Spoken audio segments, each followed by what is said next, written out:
Hi hello అందరికీ నమస్తే అండి. రెసిపీ కోడిగుడ్డు మునక్కాయ పులుసు, అలాగే చిన్న కారం పద్ధతిలో చేశారంటే చాలా రుచికరంగా ఉంటుంది. అందరూ ట్రై చేయండి. ఇది ఎలా తయారు చేయాలి వీడియోలో చూపిస్తాను. ఈ వీడియోలోకి వెళ్ళబోయే ముందు ప్లీజ్ నా ఛానల్ మొదటిసారి చూస్తున్నట్టయితే లైక్ చేయండి, సబ్స్క్రైబ్ చేయండి, అలాగే మీకు తెలిసిన వారందరికీ షేర్ చేయండి. ఈ రెసిపీని చేసి కామెంట్ పెట్టండి. ఈ కర్రీ కూడా చాలా టేస్టీగా ఉంటుంది. చిన్న ఆనియన్స్ కారం పేస్ట్ వేసి చేశాను, సూపర్గా ఉంటుంది టేస్ట్. తప్పనిసరిగా తయారు చేస్తారని అనుకుంటున్నాను. ముందుగా స్టవ్ మీద ఒక బాండీ పెట్టుకొని అందులో కొంచెం వాటర్ వేసుకోవాలి. వాటర్లో కొద్దిగా ఆయిల్ అలాగే కొంచెం సాల్ట్ కూడా వేసుకోవాలి. అంటే సాల్ట్ కానీ ఉప్పు కానీ రెండు ఏదైనా వేసుకోవచ్చు. ఇప్పుడు ఇలా మరిగే వాటర్లో ఎగ్స్ వేసుకోవాలి. కాబట్టి ఇలా మరిగే వాటర్లో కొంచెం ఆయిల్ కొద్దిగా సాల్ట్ వేసి ఎగ్స్ ఉడికించుకుంటే కనుక ఎగ్స్ పగిలినా కూడా మనకి ఎలాంటి ప్రాబ్లం ఉండదు, మంచిగా ఉడికిపోతాయి. 2 గుడ్లు పగిలి ఉన్నాయి, ఇక్కడ పగిలి ఉంది. ఇప్పుడు ఇక్కడ ఉడికించే టైంలో ఏంటంటే లోపల ఉన్నటువంటి వైట్ ఎల్లో రెండు కూడా బయటికి రావు, మంచిగా ఉడికిపోతాయి. అయితే ఆ పగిలిన గుడ్డుని ఇలా పైకి ఇలానే ఉంచుకోవాలి. ఇప్పుడు ఇలా ఉడికించినటువంటి గుడ్డుల్ని చల్ల వాటర్లో వేసుకోవాలి. ఇప్పుడు ఈ వాటర్లో వేసుకోవాలి. చూడండి, పగిలిన గుడ్డు అయితే అలాగే ఉంది. చూసారా, గుడ్డు ఎక్కడ కూడా డ్యామేజ్ లేకుండా మంచిగా వచ్చింది. ఇలా వలిసి పెట్టుకున్నటువంటి ఎగ్స్ని చిన్న చిన్న ఘాట్లు పెట్టుకోవాలి. వీటిని ఫ్రై చేసుకోవాలని అవసరం లేదు, డైరెక్ట్గా ఇలానే కర్రీ చేసుకోవచ్చు. అంటే పులుసు కూరకి ఇట్లానే వండుకుంటే బాగుంటుంది. స్టవ్ మీద కడాయి పెట్టుకొని 3 టేబుల్ స్పూన్లు ఆయిల్ వేసుకోవాలి. ఆయిల్ వేడయ్యాక 1 స్పూన్ జీరా వేసుకోవాలి. కట్ చేసుకున్న ఆనియన్ ఒకటి, పచ్చగా చేసుకున్న వెల్లుల్లి రెమ్మలు ఒక 2-3 వేసుకోవాలి. లైట్గా సాల్ట్ వేసుకొని ఈ ఆనియన్స్ని ఉడికించుకోవాలి. అలాగే 1/2 స్పూన్ పసుపు.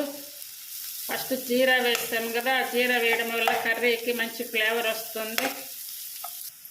అలాగే 1 గ్రామ్ కరివేపాకు, కట్ చేసుకున్న టమాటాలు 2 వేసుకోవాలి.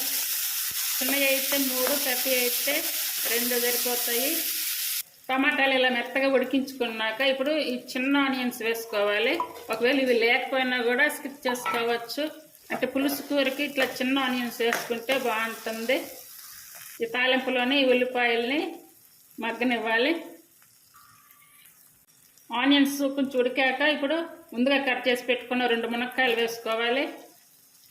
మునక్కాయలు ఉడికే టైంలో ఇప్పుడు 1 స్పూన్ కర్రీ పౌడర్ అంతా బాగా కలిసేలా కలుపుకొని మునక్కాయలు ఉల్లిపాయలు ఉడికించుకోవాలి.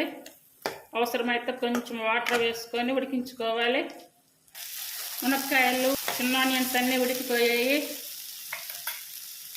ఇప్పుడు ముందుగా తీసి పెట్టుకున్నటువంటి టాప్ వేసుకోవాలి. లెమన్ అంత వేసుకోవాలి, మరి ఎక్కువగా వేసుకొని అవసరం లేదు.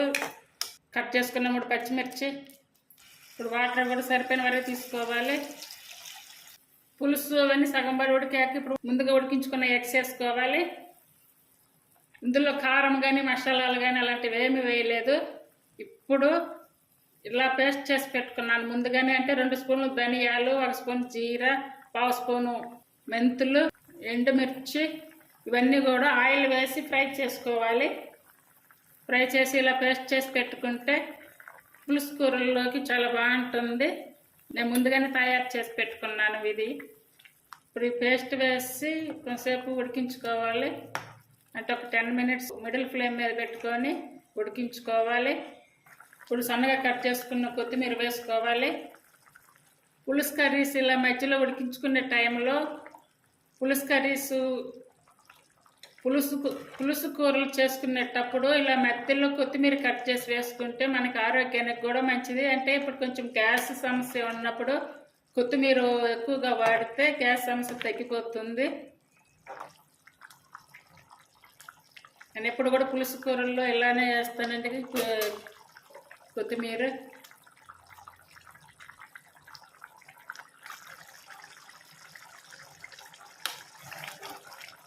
అంతా కూడా రెడీ అయ్యింది. ఇప్పుడు మళ్ళా సిమ్ మీద పెట్టుకొని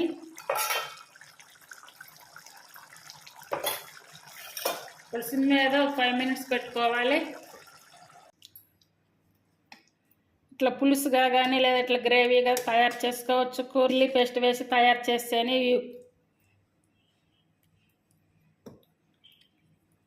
ఎంతో రుచికరంగా ఉండే కోడిగుడ్డు మునక్కాయ పులుసు అండి. ఇది చాలా టేస్టీగా ఉంటుంది. అందరూ ట్రై చేయండి. Thank you for watching.